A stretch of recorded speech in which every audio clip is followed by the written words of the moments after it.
Friends, ನನ್ನ ಈ ಕತೆ ಇಷ್ಟವಾದಲ್ಲಿ ಪ್ಲೀಸ್ ಸಬ್ಸ್ಕ್ರೈಬ್ ಮಾಡಿ, ಹಾಗೆ ಲೈಕ್ ಮಾಡಿ, ಹಾಗೆ ಕಮೆಂಟ್ ಮಾಡಿ ಅಂತ ಹೇಳ್ತಾ ಈ ಸಹಜ ಸುಂದರ ಎಂಬ ಕಥೆಯನ್ನು ಶುರು ಮಾಡ್ತಾ ಇದ್ದೀನಿ. ಒಮ್ಮೆ ಕಾಡಿನಲ್ಲಿ ಎಲ್ಲ ಪಕ್ಷಿಗಳು ಸೇರಿ ಹಬ್ಬ ಆಚರಿಸಿದವು. ಅಲ್ಲಿ ಸೇರಿದ್ದ ಎಲ್ಲ ಪಕ್ಷಿಗಳು ನಾನು ಚೆನ್ನಾಗಿದ್ದೇನೆ ಎಂದು ಬೀಗಿದವು.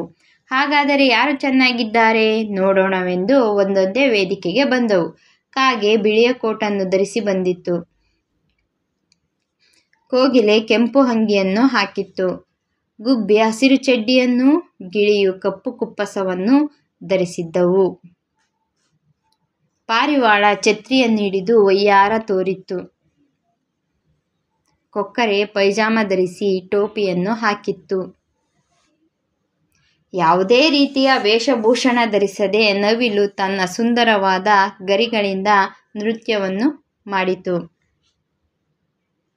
ಎಲ್ಲ ಪಕ್ಷಿಗಳು ಚಪ್ಪಾಳೆ ತಟ್ಟಿ ಕುಣಿದಾಡಿದವು. ನವಿಲೇ ಸುಂದರ ಎಂದು ಘೋಷಿಸಿದವು. ಬಹುಮಾನ ಕೊಟ್ಟವು. ಧನ್ಯವಾದಗಳು.